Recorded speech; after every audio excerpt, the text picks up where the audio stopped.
Good afternoon to all of you. I am Dave and I am the assigned reporter for today, together with my partner Najma Arunta. And for today's topic, we believe that this topic is very much interesting and very much exciting because we will be tackling about the characteristic of good governance. And we believe that we are through discussing what is good governance or what is governance, but in order for you to remember it, because as far as my concern here, some of you might forgot the meaning of good governance or the meaning of governance, and for you to be able to remember it, I prepared a short video clip here before I start my presentation. So this is my video presentation. So actually it is, if I'm not mistaken, 1 or 2 minutes. What is the meaning of the term governance? So for you to be able to understand very well and for you to remember all the Governance things refers to all of processes our of past governing, or previous whether undertaken by a government, understand. market or network, whether over a family, tribe, formal or informal organization or territory, and whether through the laws, norms, power or language. It relates to the processes of interaction and decision-making among the actors involved in a collective problem that lead to the creation, reinforcement, or reproduction of social norms and institutions. A variety of entities, known generically as governing bodies, can govern. The most formal is a government, a body whose sole responsibility and authority is to make binding decisions in a given geopolitical system, such as a state, by establishing laws. Other types of governing bodies are possible. These include an organization, such as a corporation recognized as a legal entity by a government, a socio-political group, chiefdom, tribe, family, religious denomination, etc., or another, informal group of people. Whatever form the entity takes, its governance is the way the rules, norms and actions are produced, sustained, regulated and held accountable. The degree of formality depends on the internal rules of a given organization. As such, governance may take many forms, driven by many different motivations, and with many different results. I hope For you now instance, remember a the meaning government of may good operate governance. as a democracy, Meaning of where governance. citizens vote on who should govern and the public good as the goal, while a non-profit organization may be governed by a small board of directors and pursue more specific aims. In addition, a variety of external actors without decision-making power can influence the process of governing. These include lobbies, political parties, and the media. Alright, so that's it. So I hope you remember all the things that our past or our previous reporter presented to us, the meaning of good governance or the meaning of governance. And now let's proceed to my discussion, or let's proceed to my PowerPoint presentation. So this is my presentation. So like what I've said earlier, our topic is quite interesting because this characteristics of good governance is very much important because we believe that this characteristics plays a vital roles in a government. So but before that, let us define what is governance as defined by this Bonjour. So again, what is governance or what is good governance? Like governance can be good or bad. Bad government and bad governance have similar characteristics, such as corruption, whimsical and expedient decision making, short sightedness, disregard for the concern of many, and decisions. So it is said that like governance can be bad and good. Because if we notice, if there is a good governance in the country, of course, the management system or the way how the government work in a specific country is also good, or they perform better or excellent. But on the contrary, if the government has its bad governance, of course, you can see all the downsides, you can see all the negative impacts to the society or to the country, like corruptions, the minorities are disregarded, the vulnerable people are not, are not being considered in terms of decision making, their needs, they are not properly, they are not properly treated in the society. So these are the bad, or these are the, negative effects in the country's government or in the society if there's a bad governance. So governance is very important because government cannot stand alone if there's no governance. So it is very important to have a good governance in a country. And aside from that, in the same vein, the criteria for good governance and would be the same as good governance. They include accountability and ethics and decision making and implementation, transparency and predictability, rule bound, decision making and action, responsiveness, a long term view of the public interest. So as you notice, if you will understand this, these are the things that the government should have. These are the positive characteristics in order for have a positive or effectiveness in a way that they can lead or they can govern the country better. One goal of the governance is to enable an organization to do work and fulfill its mission. Because in an organization, we can also adopt the good governance in an organization, because if there's a good governance in the organization, of course, they can have to fulfill the missions or the goals that they want to pursue. Good governance results in organizational effectiveness. So if there's a good governance in organizations, of course, the organization is effective, effective doing their task, or effective doing their management system to their employees. So there's a quotation here that says, good governance is about both achieving desired results and achieving them in the right way. So have you ever heard the quotation that says, the end justify the means? So it means that although you have a good intention, but the means or the way on how you do an action is morally bad.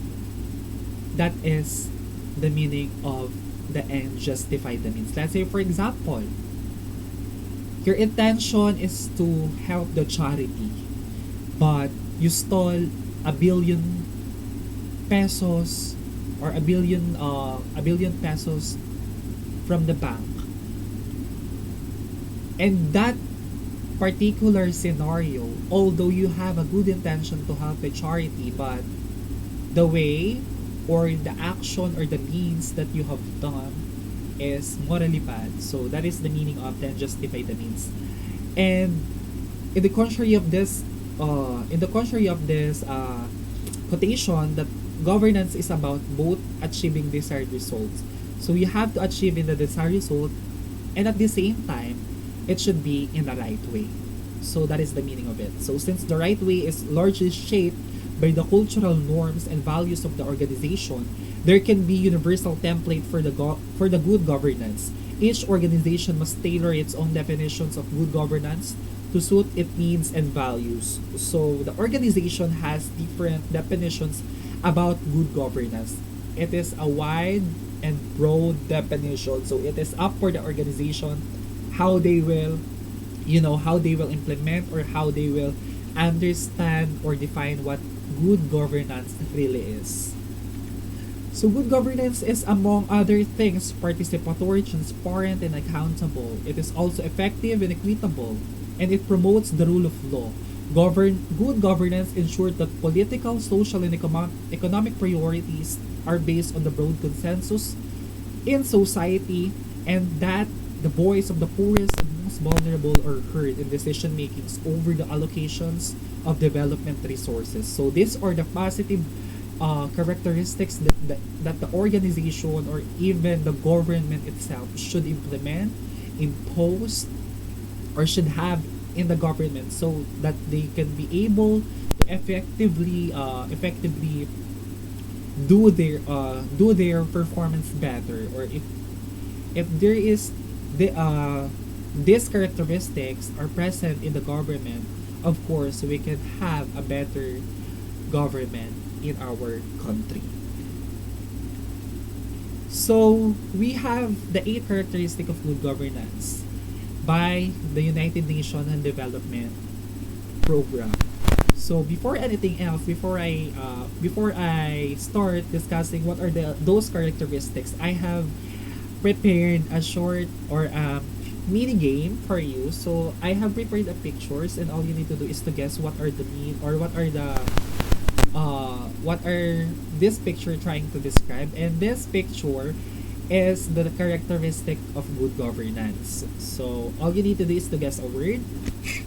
So let's proceed first to the first characteristic of good governance. So can you define or can you guess the word? So as you can see, there's a professor or a teacher, and her class or her audience is raising their hands. So I believe you already knew the word, and the word is participation. So participation is the first characteristics of good governance. So let us, expound, or let us define what is participation. So participation by both men and women is a key cornerstone of good governance. All men and women should have a voice in decision making, either directly or through legitimate intermediate institutions that represent their interest.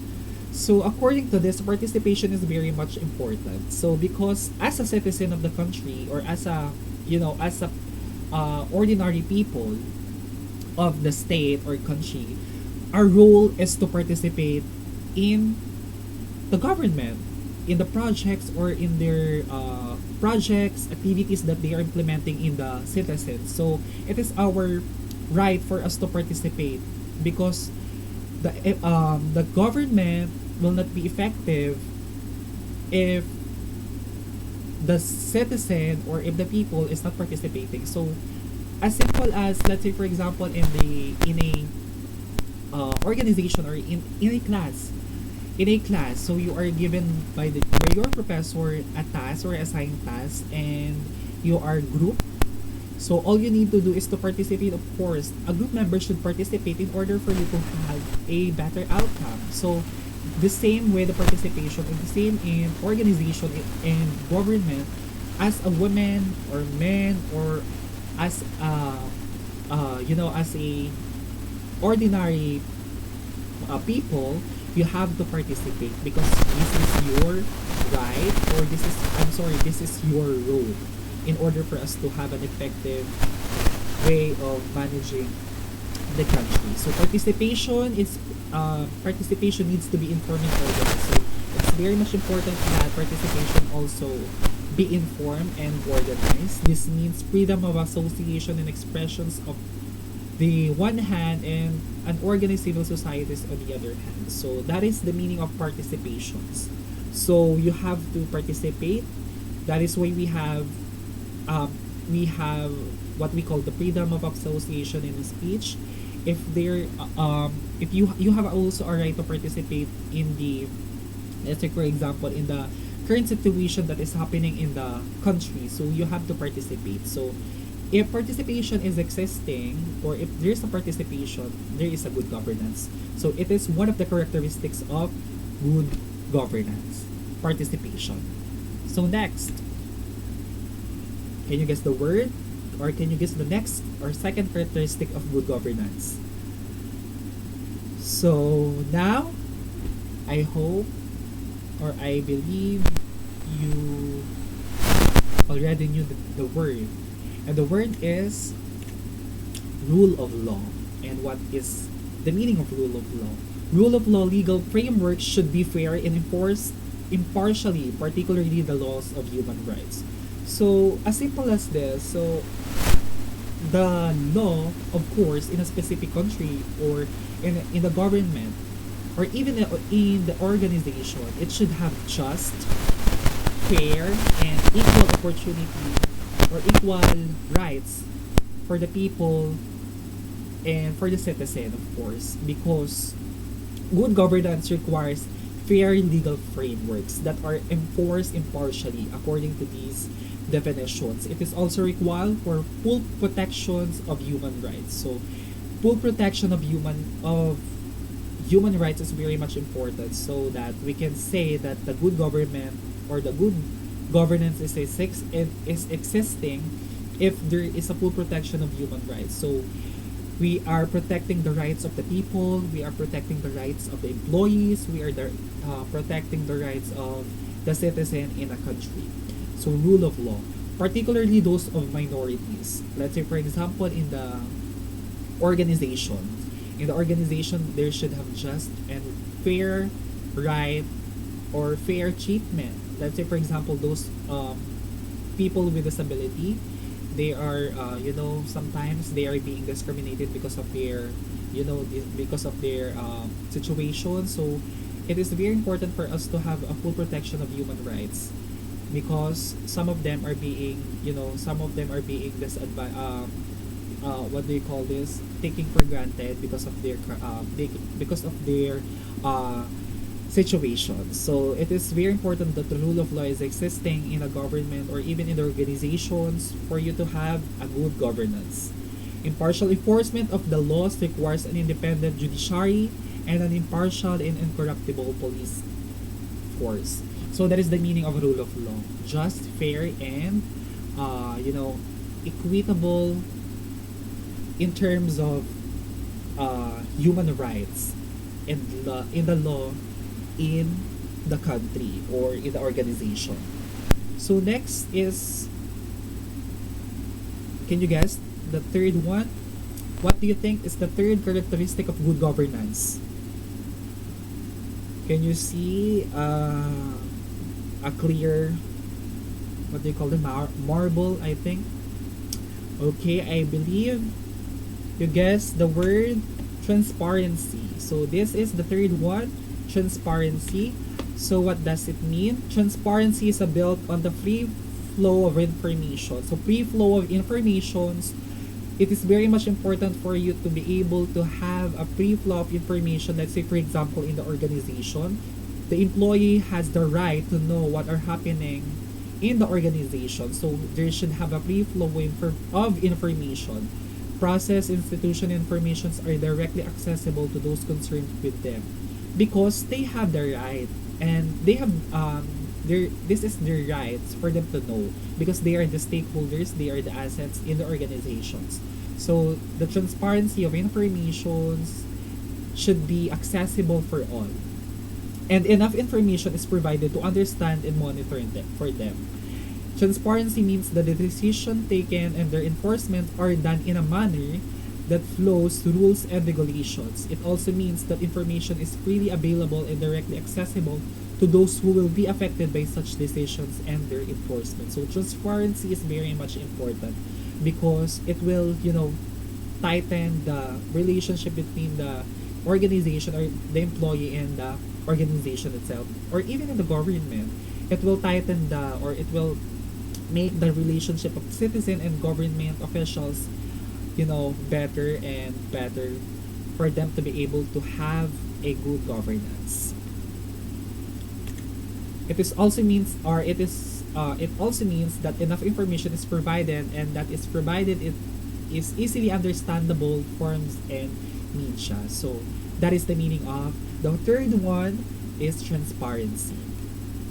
So the fourth characteristic, what can you see or what can you notice? So there's a message or there's a feedback. So I believe you guessed this. Responsive. So what is responsive? Responsive institutions and process try to serve all stakeholders. So as I have said that it should have the institution serves or the organizations should have to respond to their stakeholders. Like in transparency, they should know the informations and the let's say for example the problems that are facing by the organizations should be or should know by the employees or the stakeholders in order for them to response, or to know what will be the response in that particular problem. Good governance requires that institutions and processes try to serve all stakeholders within the reasonable time framework. So responsive is very much important because one of the advantage of this is they will be, aware on how they will fix. Let's say for example they have a downside of, or they face a big problem in the organization, so they will know how to respond or how to make an action. So responsive is very much important. Okay, what do you think is the next characteristic?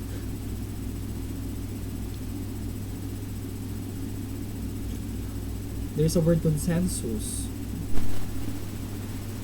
Okay, so I believe you guessed it right. Consensus oriented. So when we say consensus oriented or consensus, working together to reach as much as agreement as possible. So according to this, consensus oriented, good governance mediates differing interests to reach a broad consensus on what is the best interest of the group, and where possible of policies and procedures. So as what I have said, working together in order for us, or in order to reach the agreement as much as possible, because working together is much very important. So it is defined that the good governance mediates different interests. So as we all know, many people or different employees has their own perspective. There is all own interest. They have their own perspective, views, and decision making. So a consensus oriented is very much important for them to be able to know what are the best interests of the group, and where it possible in the policies and procedures. So what is the best that they can adopt in order for have a good and effective governance in a specific organization. There are several actors and as many viewpoints in the given society. Good governance requires mediations of different interests in the society to reach a broad consensus in society on what is the best interest, like what I've said earlier, of the whole community and how this can be achieved. So what are the best interests that will be adopted in the society for the betterment of the society itself. So this is very important, collaborating together, working together to know what are the best, or what are the best interests for the people, for the citizen in the country, or even for the employees in the organization. It also requires a broad and long-term perspective on what is needed for sustainable human development and how to achieve the goals of such development. This can only result from an understanding in a historical, cultural, and social context of a given society or community. So, consensus-oriented is very much important because it has a long-term process, it has a long-term perspective in order for you to know what is the best for the citizen in a government or in a state or in a country, what is the best for the employee, what are the things that must be adopted for the betterment of them. So it is very much important, or this is one of the good characteristics of good governance, consensus oriented, working together. So next one, what can you see or what can you notice? It is actually two words. The first word, what can you notice? I believe it's equal, or what do you think? And the second picture shows, can you notice the skin complexions of their hands? So I guess, or I believe you guessed it right. The next, or I believe this is the last part of my report. Equity and in inclusiveness, or equity and inclusiveness. So equity and inclusiveness, all men and women have opportunity to improve or maintain their well-being. So a society well-being depends on ensuring that all its members feel that they have a stake in it, and to do not feel excluded from a mainstream of the society. This requires all groups, but particularly the most vulnerable, have opportunity to improve and maintain their well-being. So when we say, inclusivity, equal access to opportunity and resources. So equity and inclusivity is very much important. This is what our countries, you know, is still achieving, because inclusivity is very much important in all aspects in the society. In the, in a workplace, there's no such thing as discrimination existing. There must have an inclusiveness, equity, fairness, all access of the opportunity. So it is very much important, as what it is said, that all men and women have opportunity to improve. If you are men and women, or even you are gay, bisexual, transsexual, or whatever gender orientations you have an opportunity, or you have an equal opportunity. You should not be excluded. You should not be excluded in a group, or outcasted in a group. You should be inclusive. There should be an inclusivity and equity, fairness, treatment in the society. It is very much important. The organization, of course, in terms of, treating their employees, it is very much important, regardless of their beliefs. As we all know, employees has their own perspective in life, has their own way of thinking, has their own norms, beliefs, traditions, cultures. They have their own perspectives, or they have their own what do you call this, um, uh, thoughts, or they have their own, traditions in life. So all you need to do is to accept, embrace the culture, embrace the diversity, respect them, because it is very much important. Inclusivity is very much important in equity, for you have to have a better, and effective way of managing the people, especially in the organization and in the country. So equity and inclusivity. So as you can see, it is a figure.